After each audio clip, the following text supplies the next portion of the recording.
Paul Meister, how are you doing? I'm doing great, Paul. Thank you so much for coming on. You have been the single most requested guest to have on this show, so it means a lot, and you're going to make a lot of people happy just being here. Oh, man. I feel super honored, quite honestly. Like, I know you reached out to me a while back and asked if I would do the show, and I've obviously followed along since you started this. And so you've done a fabulous job, and I feel really honored to be here. Thank you so much. That means a lot. So, it's 2021, and right now you are a teacher here at ISU in Bloomington. I would like for you to explain kind of exactly what it is you do, because I know you're a bit of a Swiss Army knife, so to speak. Oh, man, that's a great question.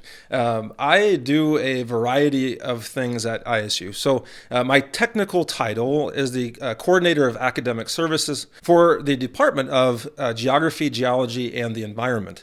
So that's a very long title. But within that, I do a variety of things. So I still teach, obviously, which is my passion. But I also do other odds and ends. So I advise our Earth and Space Science Education program. We currently have 16 majors in that. I help in teaching our field course out west in Wyoming and South Dakota every year in the summer. And I do a variety of other tasks in the department, which kind of keeps me on my toes. So I guess that would make it kind of a Swiss Army knife moment, yeah. But I love it. It's been fabulous. That's kind of insane. You do an awful lot. I didn't realize you did quite that much. Yes, it's a lot, but again, I love it. The variety is fabulous. I love working at ISU. It's an amazing place to work. It's a great institution. I love my coworkers, everybody I interact with on a daily basis. I wouldn't change anything. So before we talk too much about the exciting life that you live currently, I would like to take a stroll down memory lane to a time before even I existed. I am very curious to know your backstory. What kind of life do you come from? How far back do you want to go? I mean, okay, to be honest, early childhood. Let's start there. Where'd you grow up? I don't know a darn thing about you. Oh, man, I had an awesome childhood. I grew up on a farm in between Cullom and Ashkum, Illinois. And usually when I say, I grew up on a small town somewhere, I say small town. We didn't live in town. People are like, oh, yeah, just where's it at? Tell me, I know. And 99% of the time, they don't. Now, living in Fairbury, people might know where that is. But between Cullom and Ashkum, I grew up in a large family. I have 9 brothers and sisters. Whoa, so, yeah, really? So it's very eventful. I have 4 sisters and 5 brothers. I am the 8th of the mix, so there's 2 younger than me. So needless to say, it was a very lively household. And I was told by my mother just the other day, and I'm not sure why she waited this long, that I was, quote, the problem child. So I don't know what that means. I think it's probably because I had so much energy, and I guess still do. But so I grew up in a farm. I'm so thankful I did. And this was a farm in the 80s. So limited technology. So we were forced, I shouldn't say forced. We were blessed with being able to go out and do things outside all the time and work with our hands. And on a farm with that many people in the family, there was always something to do. There was always, we were playing games or out goofing around or fishing or doing whatever. It was a very eventful childhood. So you were a country kid. You were a farm boy. Oh yeah, absolutely. How interesting is that? You don't strike me. I feel like I'm stereotyping farm people. You don't strike me as that type of guy. I haven't known you to be a country person. Well, things have changed since then, for sure. But I still have a large part of that in me. Actually, I mean, it's a large part of my childhood. Obviously, that really helped shape me growing up on the farm and being able to learn a lot of things. My dad is a very, very hard worker. He did farming and construction his whole life. My grandfather was the same. And so I learned a lot from that. Not just the work ethic part, but I also learned how to do things that most people don't. We built houses and did a lot of farm things, and I raised cattle, and we did a lot of variety of things. And part of that was because the farm life in general. And part was because we, being in such a large family, my dad, I'm sure, had to keep us busy with doing things. Mm-hmm. And so while I may not seem like a country star, but I get the stereotype, but I'll never forget growing up that way. It's taught me so much, and I'm forever grateful for that. what kind of kid were you? You just mentioned that your mom said you were a problem child. So you seem like an intelligent guy. I would imagine that you were on top of your studies when you were a kid, but you also are very high energy. So I could imagine you got into some trouble. But here I am, I'm just making guesses. You tell me, what were you like as a kid? Those guesses are not entirely accurate but they're close. I was very high energy. I used to get up early on in the morning and just 100 miles an hour all day. And so I guess if we take that then to the next step of, you said where I came from, and growing up on the farm, and then I was actually, admittedly so, I was a terrible student. No way. Yeah. Yes. Really? I recall especially my junior high and high school days, and a lot of it was spent goofing off. I hated schoolwork. That was not for me. I was an outdoors person, hardcore. I would rather be on the farm. I didn't want anything to do with school. Now, I admittedly, I did okay in school. I mean, I won't say I was the best student academically, but I did okay. Time out really quick. When you say you weren't the best student, are you one of those kids that occasionally, like, you maybe got a 90%, you maybe got 1B, and that's like kind of a crummy student in your opinion? Or were you like C's and D's? Because I know people that get all A's and they're like, I didn't do too good this year because they got a B. Were you that kind of kid? Kind of. I knew it. I knew it. Well, when I say I was a terrible student, I didn't adhere very well to the norms of a student in the, let's say, late 80s and 90s. In those days, it was, you sat in your seat, you shut up, and you did your work, and that just wasn't for me. And part of it was, and admittedly, I didn't take it seriously enough because I knew what I wanted to do. I thought, I'm going to graduate high school. I'm never setting foot in a school again in my life. I'm done with it. Now, going back to the grades, I mean, wow, I did okay. I got primarily A's and B's. There was probably a C or two sprinkled in there, but I didn't try very hard. I know my best friend throughout high school, still to this day, I remember him being mad at me once because he was the top of the class by a long shot. And he would get so mad at me because he said, Paul, you could challenge me for this top spot. And I said, I don't really want to. And I remember this very clearly. I said, why? I'm not going to college. Like, I don't need to challenge you for the top spot. I don't need scholarships. I don't need. And he said, well, why not? And I said, because I'm just going to go back on the family farm and I'm going to farm. And at that time, we had just started a construction business. And so I said, I'm going to farm and do construction. And so I remember him being mad at me, and now he's a doctor at St. Jude. And so he clearly has taken that, followed that path. But I remember him having that conversation with me. Interesting. So would you say that you definitely had academic abilities, however you chose not to really tap into them that much? Yeah, looking back, and especially having a career in education now, I absolutely did. And part of it was, again, I just wasn't challenged, and I didn't have that right mindset. When you say growing up on a farm and in the place that I didn't see beyond what was right in front of me. I didn't see the what could be. And, but that's also helped shape me into who I am, so. It's really interesting to me that some of the kids that get the best grades, at least at Prairie Central, didn't go on to college. They stayed on a family farm just like you were planning to do. I think that's really interesting. It must be like the discipline they learn on the farm goes into how they treat school. They're very disciplined and they study hard and get good grades. It's really interesting though. I wonder if that happens in other places besides just farm towns. Maybe it's unique to Fairbury, but those country kids, those farm kids seem to get good grades quite often and then stay on the farm. Yeah, I completely echo that, and I agree with that absolutely.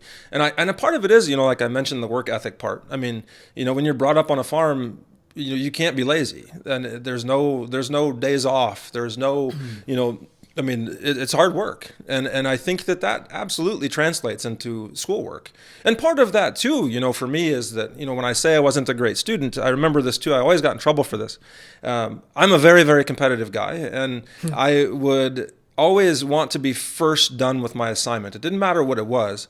And so I would complete my assignment as rapidly as I could. And then I would always say, I'm finished. And Out loud? Out loud. And so, and I hate to admit this now, but of course that made a lot of people upset. And I got in trouble for that a lot. But to me, that was kind of the competition. But it was also that I could go home and I didn't have to sit, down and do homework. None of that was all done. I could go on the farm and I could do whatever I wanted to do. And so again, that work ethic ties into that. But I absolutely agree that, there probably is some correlation. Now, I can't speak to outside of, Fairbury or small towns in central Illinois, but I would venture to guess that probably holds true for most people who have grown up, in a small community or a small farm with that work ethic. Absolutely. What did you do in your free time? You said you were competitive. Did you play sports? Did you have friends? Well, we had a lot of friends. We were constantly playing sports, but I never officially played any sports. You're like 6'5" or something. Well, I'm shrinking now, but I'm 6'3". And part of that, there's a long history with this, but part of that, now don't get me wrong, I loved playing sports. I absolutely loved basketball. How could you not growing up? In the 90s with Michael Jordan and the Bulls and all of that. Yeah. And so followed them religiously, and it was. I didn't really have much free time. There was such a big family, and my cousins had a large family. We were always doing something. There was outside, especially, I think back to even at a very young age, we would come home and we would have chores to do and we would have stuff to do. And we were always staying active. So, I guess it was filled with, being outside a lot. And yeah, we played a lot of sports and we did a lot of things, and we didn't really have much free time. I should say I was also a very avid reader. I read a ton. I read a lot of books from an early age. Any specific genre? Oh yeah. A lot of mystery books. Really? As much as I hate to admit this now, Hardy Boys was my favorite books growing up. I had all the series, and then I just liked to read. I still do, but not as much, admittedly, as I did when I was younger. I think about reading and creating pretty darn bright kids. I think of Joe Sieving, who I just interviewed, and he said that he was just fascinated by these books at his grandma's house, and he just dove into them, and he could have sacrificed his whole social life just to read because he loved it so much. And if it's interesting and fascinating, then, and you're a high-energy kid, and that grabs your attention, I could see how the obsession would grow with reading. Yeah, absolutely. Well, and not only that, my mom had subscriptions to National Geographic and things like that. And so I remember, sitting down and reading through, from front to back of that. And it definitely grows that desire to learn more, for me anyway, because there was always something else. And when I say I read a lot, I mean a lot. I got to be pretty good at it. I would read a couple novels a week. I remember you telling us in high school that you read a book the other day, a whole book the other day, and I thought it was baloney. But it seems like if this story is organically coming up now, you must have actually been a pretty decent speed reader. I don't know if I call it speed reading, but I think so. I would finish a couple 100-page novel, and I think my record was 3 hours. Now, granted, obviously, I learned kind of a quote art to that, and one would say that you don't recall everything from that, but I don't know. But yeah, I did, and I read a lot. So again, probably a couple novels a week, I would say, growing up. Well, okay, so moving on from your backstory, you were not destined to be a teacher early on. You didn't seem to really be too interested in school to begin with. Nope. How did you become a teacher in the first place? Oh, man. This is where the story gets long. Well, let's hear it. So, I'm ready. How this happened is this. So I graduated high school, and again, I remember distinctly saying these words out loud to my friends, that I will never step foot in a school ever again. Boy, was I wrong. As I mentioned, also we had a construction company, and so we had just started a construction company, and that's what I wanted to do. We built houses, and back then we did a lot of remodel work, and we did roofing. We did anything we could get our hands on, and I loved it. Absolutely loved it. It was outside. It was doing something with my hands. I worked with mostly my family, and so it was fabulous. Well, about 2.5 years into doing that, and I'll spare you the details, but I got injured. I had a fall on the job. It was unrelated to anybody's problems or whatever. I fell off of a plank, and I fell on my side. And it was about 10 feet, so it wasn't that far, and it was into some softer dirt. Mm-hmm. And I popped back up. I was fine. I was 21 years old, felt fine, no big deal. Well, about a month later, I had shooting pain down my side and my leg, and I could hardly walk. And I couldn't figure out what that was from. Well, I quickly realized that tied into the fall. So what happened was I must have fallen just wrong, and I twisted my lower back. And so I went to the doctor, and come to find out, I had a herniated disc herniated disc and a couple of bulging discs from that fall. Crap, in your early 20s. Jeez. Yeah. And so I remember being pretty devastated by that, because it was hard to walk, and the pain was just would not go away. And so I went to a spine specialist, and he said, I'm not going to do surgery on you, because he said, you're too young. He said, I can't do surgery on a 20-year-old. He said, it's not quite to that point yet. And I remember him asking me, what do you do? And I said, well, I work construction and I farm. And he said, well, you're going to have to find another career path. Otherwise, you're going to be in a wheelchair by 45. Then that going to got the wheels turning. So I ended up getting injections in my spine, and it kind of went away for the time being. Well, in the meantime, I didn't know what I was going to do. I was kind of at a crossroads in my life of where I'm not sure where this path's going to lead me, because that had never even been in my mind that I wasn't going to farm and do construction for the rest of my life. So you were 21 years old, we'll say, and you were not enrolled in college, correct? Correct. Okay, got it. And then I didn't know. I was unsure. I thought, I don't know what I'm going to do. And I had several people in my life at that time that were kind of prodding me into going to college. And then I think they saw potential in me that I didn't see. And so it was a hard decision to make. And I remember thinking to myself, okay, I'm just going to enroll and see where it goes. And so at the age of, I think it was early 20s, I enrolled in Kankakee Community College. Now, at that time, I was also an EMT. And at that time, I thought, well, I really like this. Maybe I'll go into biology or something health related. I would take random gen ed classes, and I thought, that's really cool. Like, I didn't learn that in high school.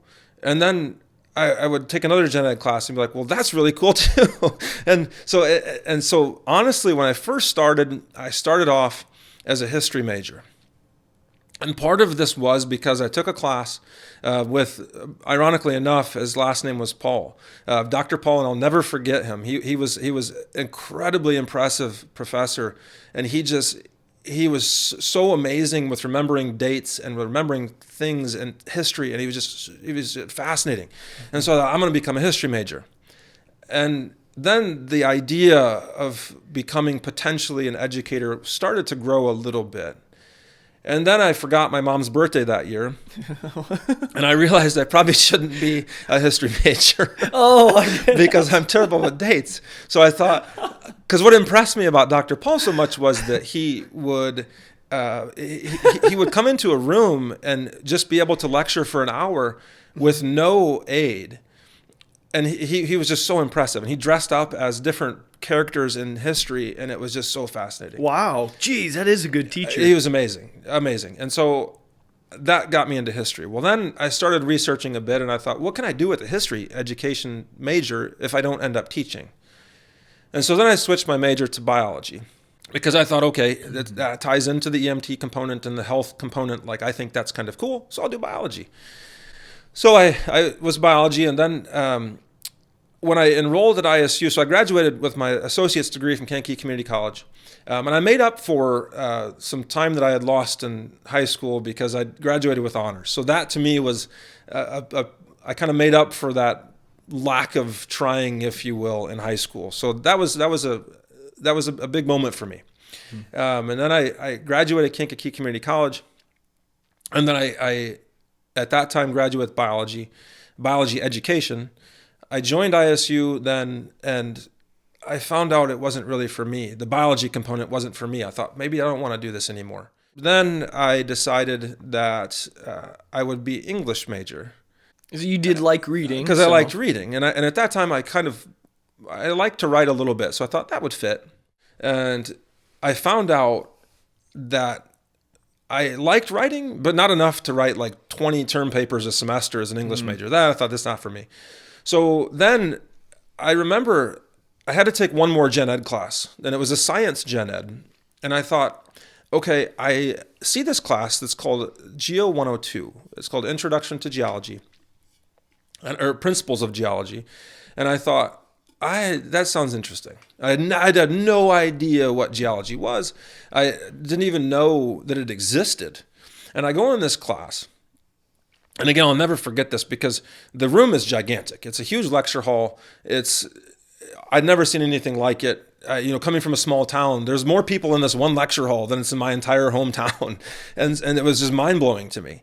And so I sat up front because at that time, again, I was starting to realize my potential to learn. And so I sat up front and I said, okay, I'm going to sit up here and I'm going to learn everything I can. And I became fascinated instantly because I thought, this is really cool stuff. Like here we live on Earth and I don't know anything about it. Mm-hmm. And so I started to really be intrigued. And so I said, okay, I'm going to ask every question I can. And so I bugged the hell out of the guy that taught the class. And he said, you seem very interested in this. And I said, I am. I said, this is really cool. And he said, well, why don't you make a career of this? And I said, I don't know about that. Because at that time, I was pretty solidly into the education component. I knew I probably wanted to teach. Mm-hmm. And so I said, well, I don't know if I want to do that because I want to teach. And he said, well, what if I told you that we have a brand new major? And I said, tell me more. And he said, well, it's called Earth and Space Science Education. And it's primarily geology, but you can also teach other sciences. And I said, okay, I'm intrigued. And so his name was Bill, and he'll come up again. But his name was Bill Shields, and he was a fabulous, fabulous instructor. Still, we remain friends to this day. And so he took me to meet someone who I'd heard of because I'd had his students, and that someone is Dave Malone. And that forever changed the trajectory of my life. Because meeting Dave Malone forever changed the trajectory of my life. Because I just want to say real quick, Dave Malone is a Shinoan. He's a Shinoa native. His son Josh is one of my good friends, of course, and it's really interesting. I like Dave a lot. He's a really great guy. So continue on. Yeah. So and he'll come up again too. But yeah, and so because Bill took me to his office, and I won't forget this. And I sat in a chair in Dave's office. It's the first time I should say Dr. Malone. And I'd never met him before, right? And so I'm sitting in his office, and he was asking me questions about where I was from, and of course, being a Shinoan native, he was familiar with the small town living, and he knew my location of where I was from, and so he asked me, what do you want to do? And I told him, and he still asks students to this day, and it will forever stick with me. As he asked me, what do you want to do when you grow up? And that was a tough question, and I think I maybe answered teach, but I wasn't really sure. And so then we were talking, and he was telling me about this major, this new Earth and Space Science Education major where you could teach. And I said, yeah, I'm intrigued. I said, where do I sign up? And he looked at me square in the eye, and he said, I just signed you up. And I was blown by this. I said, what do you mean? And he said, well, I just changed your major in the system while we were talking. And at first, I left the office a little bit upset because I was like, I just changed my major, and I don't know if that's right for me. Well, as it turns out, it was more than right for me. It was the right time, the right place, the right people, and forever changed my life. So it was quite interesting. This show is sponsored by Iroquois Farmers State Bank. If you're a farmer, you likely understand the frustration that comes with dealing with banks that just don't understand the financial aspects of farming, or farming in general. That's why you need to be doing your banking with Iroquois Farmers State Bank. This bank prides itself on its relationships with farmers, and it has been for over 100 years. Their current ag loan lender is Zachary Meister, and he understands the financial aspects of farming because he grew up immersed in the farming community of Fairbury, Illinois. So for all your farming financial needs, from operating lines to farmland loans, you need to call up Iroquois Farmers State Bank at 815-265-4707. Serving farmers for over 100 years, a century. Through the Great Depression, through World War II, this has always been a bank that farmers can trust. Iroquois Farmers State Bank. Let them know that the Paul Garcia Show sent you. How did your passion for geology specifically develop? Because that's a rather specific field to go into, at least I think. Can you kind of tell me first, what is geology? And then, why are you passionate about it? Oh man, that's a good question. So geology is the study of Earth and its processes, in a short definition. Now, most people, when I tell them that I'm a geologist, they look at me and say, "Oh, so you just look at rocks?" Well, it's more than that. It's a whole lot more. That much I know. It's a whole lot more. And so it's interesting. And what kind of grew my passion for it, one is because we're on this earth for a very short time. And to understand how the earth works and what happens and deep geologic time and things like that, to me, and even, I've been doing this for a while now, is still fascinating. And it still is just so intriguing. And I tell my students all the time that geology is all around us. Geology is in everything. And it ties into everything if you just look. And so I would say that not probably. What grew my passion was our department. Our geology department has some fabulous professors that are very, very dedicated to their students and to their craft. And I still, to this day, I mean, obviously I work there now, so obviously I'm biased. But to this day, like I credit them for everything, because they instilled a passion in me. They instilled, that desire to learn more and to just know more about geology. And to me, it's a fascinating subject. It's much like anything else, that there's always something to learn. And so it's just, I would credit them. Our department is absolutely amazing. When I think about science as a whole, I can't help but think that geology is a massive part of it because, correct me if I'm wrong, the majority of what we know about the history of the planet Earth comes largely from geology. Is that correct? Absolutely. And there's a lot of, other methods and ways we can determine that. But yeah, I mean, if you think about this, and I mentioned this a bit ago, that the deep history and time and in the grand scheme of things, us humans have not really been on Earth for that long. And so there's just so much time that Earth has gone through, and it's just so fascinating. To me, it's a really cool aspect that I just never even crossed my mind until I took that class, and it was mind-blowing to me. Well, a bunch of stories are coming to my head about things that you taught us in high school, and you were by far the most I learned so much in your class. It was crazy. But let's talk about that for a second. You were a high school science teacher before you became a professor at Illinois State University. One, is that normal? I don't know any other teachers that went from high school up to a university, let alone a big university like ISU. Is that normal? And how'd you get into teaching in high school in the first place? That's another excellent question. So there's going to be a couple twists in this. Let's hear it. Sweet. So I realized when I was in my undergraduate career that I really loved geology, but I also realized that I wanted to teach. I wanted to give it a shot. And partially because when I was at Kankakee Community College, I ran into a former high school teacher of mine, and she asked what I was doing there. And I said, well, I'm going to get my degree. And she said, in what? And I said, I'm going to become a teacher. And she laughed. And so I told you I was competitive. So that right there, I was like, I'm going to do this. So that was kind of what kind of really pushed me over the edge. And I realized that my experience as a student could help me as an educator. Mm-hmm. So ultimately, I completed as much as I could in the geology realm. And then I got my degree in Earth and Space Science Education. And part of that was that I attended field camp, which if I recall correctly, I was the first Earth and Space Science major to attend our geology field camp, which is for traditional geology majors. And I may be wrong on that, but I don't want to say the first, but I was one of the first. And I do not regret that. And again, that was in large part due to Dr. Malone. And so he urged me to go, and I did. And then that led into working up in Alaska for a while, and that's a whole nother story. But how I got into education was this: I told myself, okay, I'm going to get a geology degree. I don't want to say degree, but I'll get the geology background. So then if I don't like education, I can just go on to do straight geology. Mm-hmm. And so I had a backup plan, which might have been the first in my life. I don't know. And so I thought, I'm gonna give it a shot. And so I student taught at Prairie Central Junior High School under one of your former guests, Brad Maley. Oh yeah, and so, which was a phenomenal experience. Brad was an amazing mentor. I learned so much from him. And if you've watched that episode, if you haven't watched the episode, do. But there's a lot that stuck out to me about Brad that still does. That he I should say, Mr. Maley, his passion for kids and students and teaching students. I learned so much from that, and so worked out fabulous. Well, then this is where the story kind of gets a little bit weird. Mm-hmm. So I just say weird, but it takes some strange twists. Mm-hmm.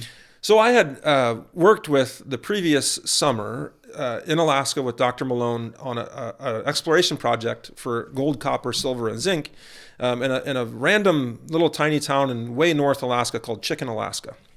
Okay, that's and funny. We did. I was his field assistant for, I think it was a month or a little bit over a month, and it was.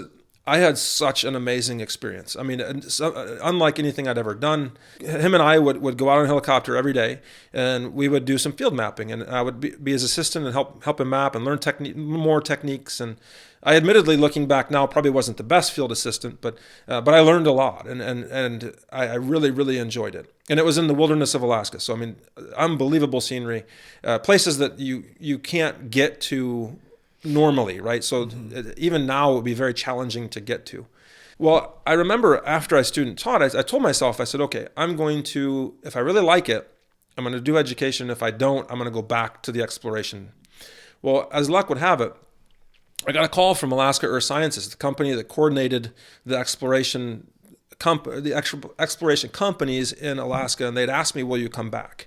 And I said, yeah, I'd do that, but I said, I have to student teach first. And I student taught in the fall, which is kind of untraditional. And I remember having such an amazing time. I had such an awesome experience. Under Brad Maley? Yeah, oh, yeah. I don't find that hard to believe, because you and Mr. Maley was, he said he was kind of an honorary student himself. And it really showed in his teaching. And that's why I enjoyed him so much as a teacher, because he would pull pranks. He was honorary, he was goofy. And not really goofy, but you'd joke around a lot, and that made him a better teacher. I could not agree more. And again, I learned so much from that. I mean, his connection with students, I think, was second to none. I mean, he knew his students. He was there for one reason, and the reason was the right one, there for his students. And I think that really showed through. And so I kind of picked up on that, and I had such an amazing time. And I remember when I was leaving, and maybe this is the junior high thing, I don't know, but when I announced that I was leaving, of course, the students thought I was there for the whole year, and I said, no, I'm leaving in December, and then I'm going back to Alaska.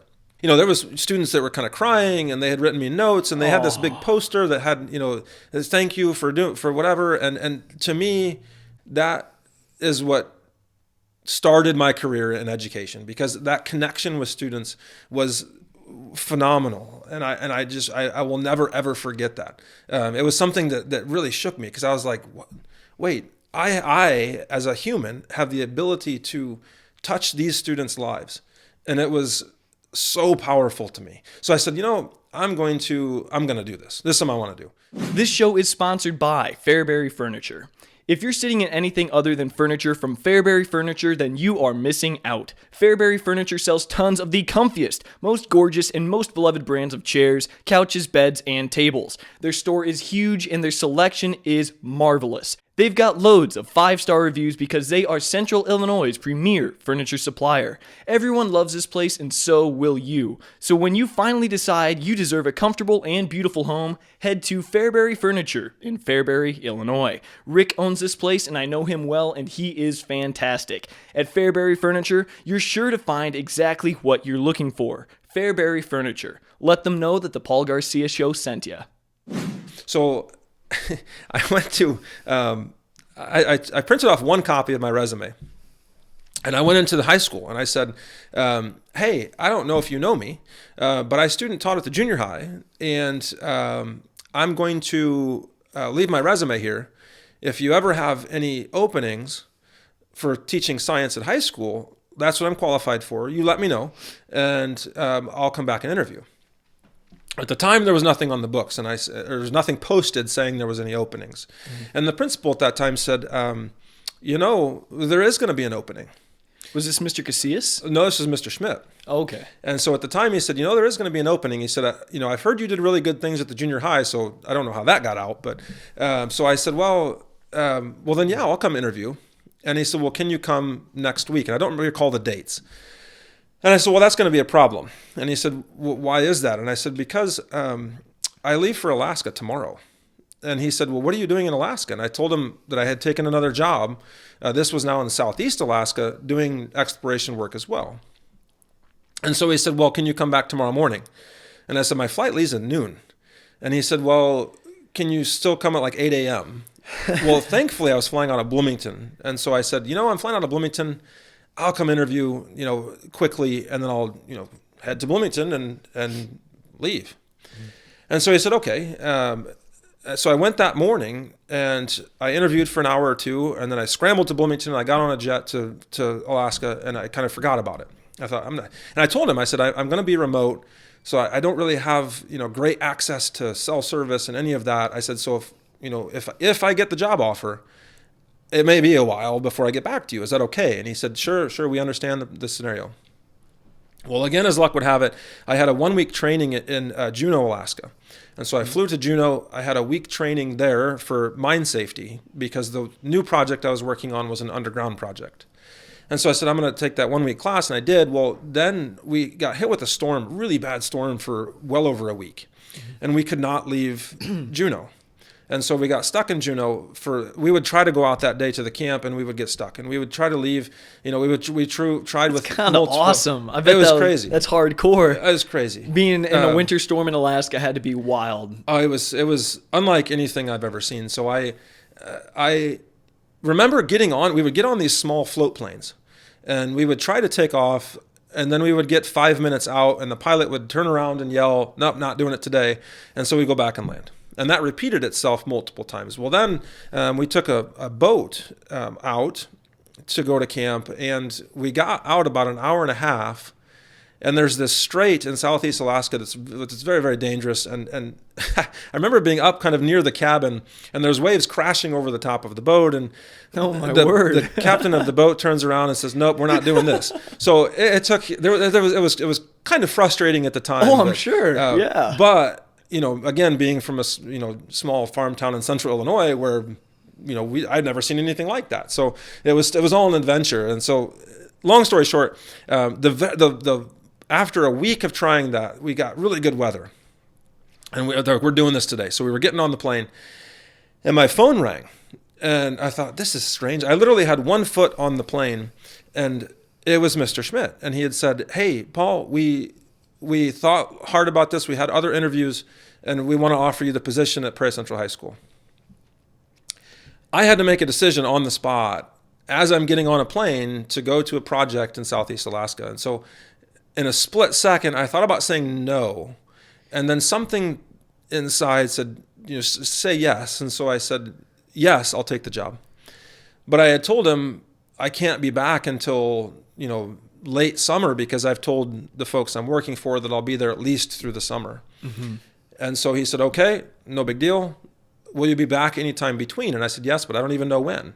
And he said, well, when you are, just call me and we'll, get you set up and we'll get things kind of worked out. What a nice guy. He's really bending for you. Yeah, it was. Gosh. One interview, one resume, and I didn't think that would ever turn out. So that's how I ended up at Prairie Central High School. So you taught at Prairie Central for 8 years, correct? Correct, yeah. This might be a tough question to answer, but I want you to pick your single favorite memory from your time there. High school kids can be really, really interesting. I mean, yes. they're at a fun age, a difficult age maybe. What stands out the most as far as your memories from Prairie Central? Oh, man, I have so many memories. I could tell you stories, and I quite honestly still tell stories to my students now in at the university, because there's just so much that was fun. And I've always, tried to, again, learn this from Mr. Maley. I tried to make every day as fun have the most fun I could, because I think that was important. And again, instilling that curiosity and that desire to learn in students it's a lot of work. Mm-hmm. And, but you have to keep it fun. And so memories, there's so many of them. Probably, I would say two of my favorite, one was, we were talking about curiosity, and we were talking about, I asked students, at the beginning of Earth and Space Science class, what do you want to know?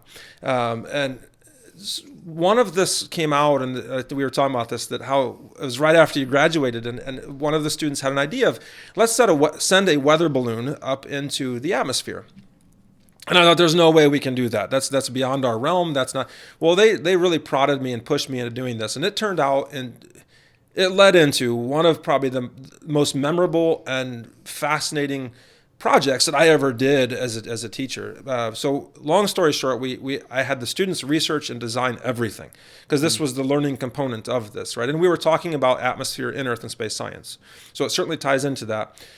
But they designed and developed this, and they came up with everything from, the what do we put the camera in, to how big does the parachute need to be, to researching cameras, and I told them, I said, we'll make this work.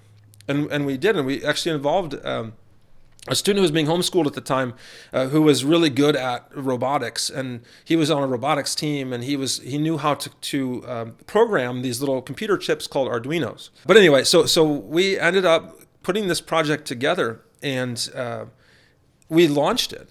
So we put this instrumentation in there, and we said, okay, we're going to measure temperature as the balloon ascends. We're going to measure altitude. We're going to measure the speed or the velocity of the balloon, and we're going to measure all this stuff. And this took a lot of planning. Yeah, geez. And what happened was, as we had put everything in the carriage, we'll call it, that carries all this instrumentation into space, and I shouldn't say space, into the atmosphere. We put everything in there the day of the launch, and we hit go, and we sent the balloon up. All of the instrumentation failed except for the video. And Thank goodness. It was amazing. Absolutely amazing. They did such a great job. I quite honestly, in the back of my head, I'm thinking, I don't know if we can pull this off.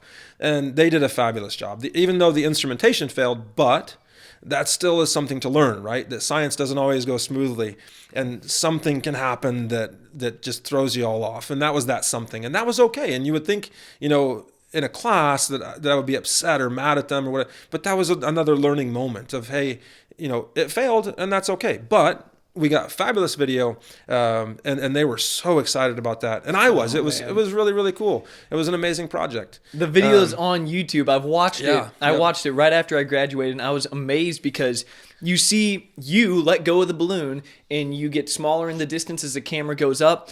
Next thing you know, it's outer space. It's black, and half the screen's black with outer space, half the screen's blue, and then there's some clouds.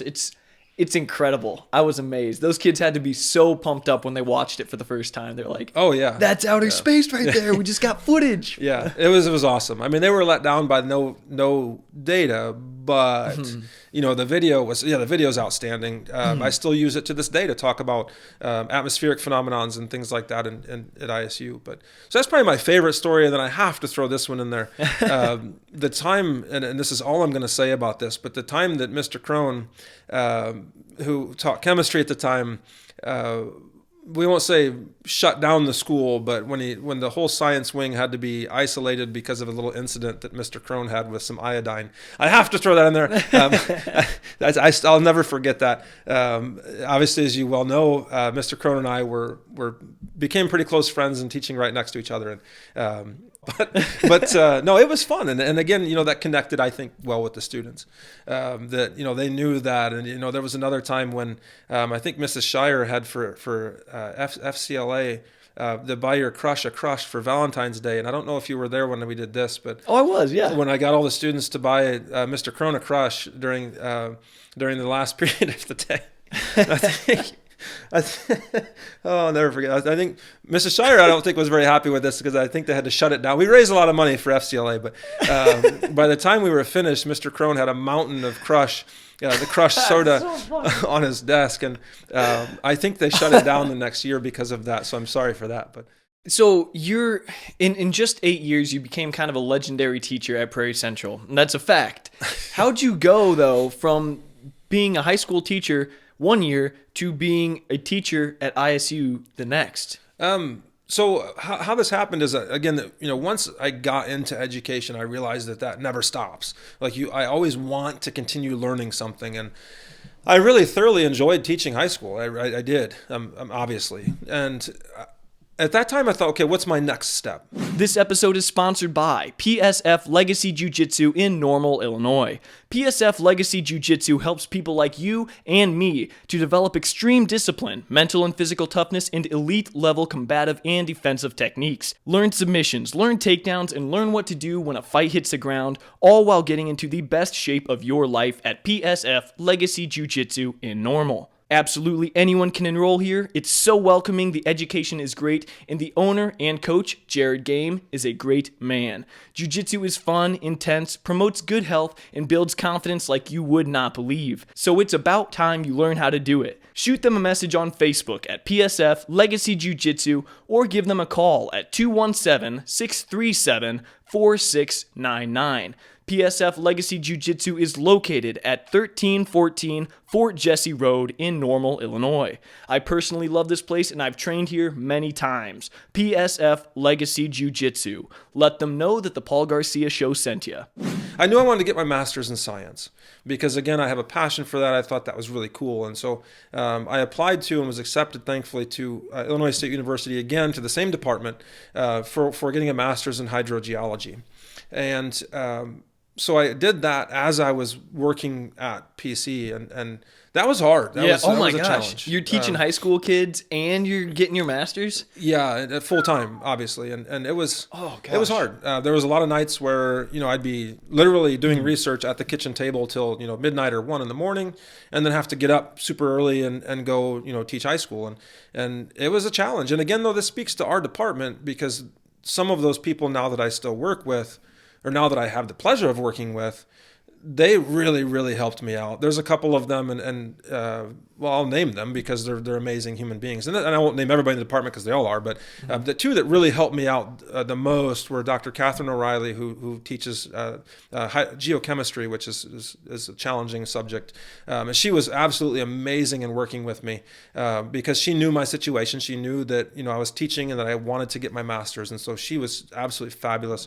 And then Dr. Eric Peterson is another one who just was absolutely outstanding in helping me. He's the coordinator of the program we have in hydrogeology, and just working with me and saying, okay, I again realize your situation, but we're going to work with you. And they didn't have to do that. It probably made more work for them. And so I'll be forever grateful for that because they helped me out. So yeah, it was a challenge. So I got my master's in hydrogeology, and as luck would have it, the semester that I was set to graduate, the guy that got me into geology, Bill Shields, was retiring. And so I saw that, and I immediately jumped on that opportunity, and I said, I'll do whatever I can, whatever it takes to get into that position, because that had really intrigued me. And to kind of call back to the professor at Kankakee Community College that laughed at me when I said I was going to teach. And I even went so far as to tell her, I said, one day I'm going to teach at university, just you wait. And of course that was kind of a dig at the time, and I didn't have no idea that would really come true, but yeah, so that's how that happened. That is so awesome. Yeah. So again, very similar to how I got into PC, everything kind of happened and fell in place, and here we are. It's kind of weird. It doesn't make sense to say small world, really, but it's just kind of crazy that the guy that got you interested in geology, you ended up taking his place at ISU and working alongside Dave Malone, who is an integral part of your whole story as well. Yeah, it never ceases to amaze me, honestly. Like, it really doesn't. I mean, I've been very, very lucky. I've made a lot of connections, and I've maintained those connections, and part of it is for that reason, that you never know when you may be able to help somebody or they may help you, and it just worked out that way. But yeah, I agree. There's so many days where I go into my office. I've now been at ISU for 5 years, and there's so many days I go into my office, or just ISU in general, and I have to pinch myself. I just can't believe that this is where I ended up from a small town, or growing up in the country, to, here working, alongside of some of the people that I most admired as a student. Absolutely. And still to this day, I cannot, there's days where I can't believe that happened. And I'm so lucky. I mean, I'm surrounded by so many amazing people. What advice would you give to people so that they can end up in a similar situation? Not exactly the same as you are, teaching in the field of geology at ISU or anything, but just to put themselves in a position where they too can work alongside the people that they look up to most. I think that making those connections is superbly important, and be flexible. I mean, none of this that I, again, I go back to this. I had none of this planned when I was a student, in high school, or even when I graduated high school. None of this was planned. And, I realized quickly that, I like people. I like talking to people. And so I made those connections. And I tell my students that today, make those connections. And it's not just hey, I know Paul. I'm speaking of you, not me. But, making the connections, not just knowing that person, but getting to know the person and maintaining those connections. Because and it doesn't matter if it's education or if it's, business or whatever you're in, whatever you're going to do, again, knowing that, hey, you may be able to help that person and they may be able to help you, and you have that common bond and connection, I think is really, really important. It kind of seems to me like it really pays to be friendly to people and to get to know people. Yeah. I think that's actually a huge, that's a big advantage. If you're friendly, that's going to pay dividends to you in your career. Yep. And I said yes to a lot of things. And I think that's important too. I mean, there's connections in saying yes. Like, had I not said yes to, say, Alaska, for example, with Dr. Malone, again, I wouldn't maybe be in that situation. Or yes to teaching, junior high school. That was not in the plans, but I said, yeah, sure, I'll do it anyway. And, a lot of times it works out. And it works out a lot of times for the better, which is kind of crazy. Well, we're kind of coming to the end of this thing. I got a couple more questions for you. Kids love having you as a teacher in college and in high school. What are just a few of the things that you really try to implement into your teaching style that you think have really paid off? I'll just name one. It's passion. I think that, that to me is the number one most important key thing. Because I'm not going to know everything. I'm not going to be able to answer everyone's questions. And I realize that, not everyone is going to like me or like my teaching style, but I like what I do. And I like making those connections with students, and I like talking to students, and so to me the number one thing is passion. I'm passionate about teaching, I'm passionate about geology, and I'm passionate about students, and I think that that's probably my most important thing. To me that's kind of it. Would you tell people, when it just comes to a career path in general, to follow your passions, or else you won't do as good of a job with something that you're not passionate about as you would if you were passionate about that thing? Absolutely. I could not agree more. Now, obviously, sometimes it doesn't work out, and sometimes you don't know where that path's going to lead you, but that's okay. Because, I've changed my career path a couple times, and that's fine. But I've often said this, is that, whenever I get to teach in front of people, and it doesn't matter, there's some days where it's difficult, but I get excited about that. Day one of the semester, day one of the year, or whatever you call it, I get butterflies. I can't sleep the night before. I'm excited, and I've been doing this for a while now. That's so cool. And wow. I've often told my students that if I wake up and I don't have that feeling, then I'm probably gonna walk away. Now, what would I do after that? I have no idea. Mm-hmm. And hopefully, obviously, that passion remains for quite some time. But yeah, I think that translates into really any field. If you really like what you do and you're passionate about it, it's going to show, and you're going to be better off. Mm-hmm. So you've lived an eventful life since you started teaching a few years back. Mm-hmm. There's a lot of things that we didn't even talk about. But like I said, a very eventful life. You've experienced some serious highs and some serious lows. What's maybe some just life advice that you could give that you learned yourself in the past few years? It doesn't have to be about teaching, although it might be, but just something that you've learned that you think is really important that we all learn, that we could benefit from hearing. Oh man, there's so much I've learned. But yeah, and I guess, I have had I would say pretty eventful life, and I think that there's a lot I've learned. I've definitely had some really great, highs, some great times, and I we won't get into the bad times, but right. I've had some pretty tough times in my life. And for those people that know me, that'll watch this, they know what that is. And maybe that's a whole different conversation, but through all of that, I really learned, I think, that you have to say yes to that next adventure, and you have to say yes to doing things that you may be uncomfortable with. And to add into that you have to take every day at a time. I've had some really hard days and some really tough times, but you don't know what that next day or that next adventure is going to lead you. And if you say yes to that and you're open to that, you're going to grow from it. And I still to this day, I could tell so many stories about saying yes. And I'll give you one. When I first met Lindsay, she said, I like to travel. And I said, yeah, me too. And she said, well, I have a trip planned coming up for Egypt. Do you want to go? Never, ever did that cross my mind that, oh, hey, I want to go to Egypt. But immediately said yes. And it was such an amazing, outstanding trip. And again, I mean, it was uncomfortable at times. There was some things on the trip that you may not be comfortable with. But again, I grew from that and learned from that. And I would not, again, have traded that for anything. And so, just saying yes, even though you may not be sure or be uncomfortable, like I think that that's really it. And then the one day at a time thing, I mean, I try not to have a bad day. I mean, everybody does, but I try not to. Because you just don't know, how long we're here for, and those bad days, they can grow on you, and they lead to bad things, and so I try not to have that many bad days. How do you keep them from being bad? What kind of switch do you have to flip? I guess. I just try and think positive. I think about the people in my life and the experiences in my life and how that's helped me, and that really that keeps me going. I know Lindsay always kind of teases me that I never wake up in a bad mood, but I mean that's part of it. Is that I'm happy to be here. I like what I do, and that certainly plays into it.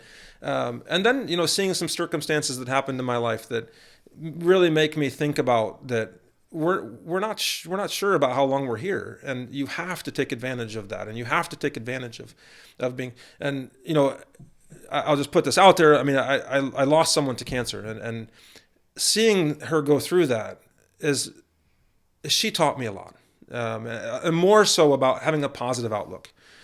She never had a bad day, or never showed that she had a bad day, and I think that taught me so much, because what she went through, she could have complained and could have said anything, and what never once did, and I learned a lot through that. And so if she never complained in the situation that she was in, then I can't either. So that's kind of where a lot of that stems from, quite honestly. I am amazed by how positive and happy you seem just all the time. Like, sheesh. This has been a very educational conversation for me, and I know it will be for the listeners. Paul Meister, thank you so much for coming on. Thank you very much, Paul. Again, it was a pleasure. Very honored to do so. Thank you. Oh, the pleasure is all mine. Right on. Thank you.